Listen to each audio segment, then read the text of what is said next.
கள்ளக்குறிச்சியில் கள்ளச்சாராயம் குடித்து பலியானவர்களின் குடும்பங்களை முதலமைச்சர் மு.க.ஸ்டாலின் நேரில் சந்திக்க வேண்டும் என்றும், எந்த விஷயத்திலும் அவரது மகனை முன்னிலைப்படுத்தி குடும்ப அரசியல் செய்ய வேண்டாம் என பாஜக மாநில தலைவர் அண்ணாமலை காட்டமாக கேட்டுக் கொண்டுள்ளார். துரிதமாக முதலமைச்சர் இங்கே வந்து இருக்க வேண்டும்.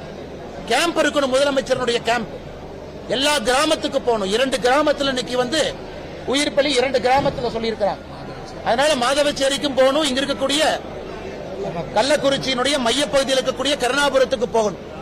நான் உதயநிதி ஸ்டாலின் அனுப்பி வைப்பேன்னா இங்கேயும் குடும்ப அரசியல், இங்கேயும் நெப்பாட்டிசம், இங்கேயும் குடும்ப அரசியலை முன்னிலைப்படுத்தி முதலமைச்சர் அவர்கள் இதே அரசியல் பண்ணிட்டு இருக்காங்க. அதனால் எங்களுடைய குறைந்தபட்ச எதிர்பார்ப்பு புரோஹிபிஷன் மினிஸ்டருடைய ராஜினாமா, இந்த உயிர்களுக்கு மதிப்பளித்து 1000 டாஸ்மாக் கடைகளுடைய மூடல், புரோஹிபிஷன் பாலிசி புது பாலிசியை கொண்டு வரணும். மிக முக்கியமாக முதலமைச்சர் இங்க வந்து பார்க்கணும். கட்சியால் முடிந்த உதவியை நாங்கள் செய்ய போகின்றோம். ஒரு குடும்பத்திற்கு நாங்கள் கொடுக்கக்கூடிய நிதியுதவியை தாண்டி இந்த வறுமையினுடைய கோரப்பிடியிலிருந்து வெளியே வருவதற்கு மத்திய அரசினுடைய நலத்திட்ட உதவிகளை நாங்கள் பயன்படுத்த போறோம். ஏஜி சம்பத் அவர்கள் தலைமையில் இருக்கக்கூடிய இந்த குழு இன்னும் 10 நாட்கள் அந்த குடும்பத்துக்கு நேரம் கொடுத்து அவங்களுடைய காரியமெல்லாம் முடிந்த பிறகு அவங்க 15 நாள் டைம் எடுத்து ஆய்வறிக்கையை சப்மிட் பண்ணுவாங்க. அதை துரித கால நடவடிக்கையாக நாங்கள் அதை மேற்கொள்ள இருக்கின்றோம். பத்திரிகை நண்பர்களுக்கு வேற கேள்வி இருந்தா கேளுங்க.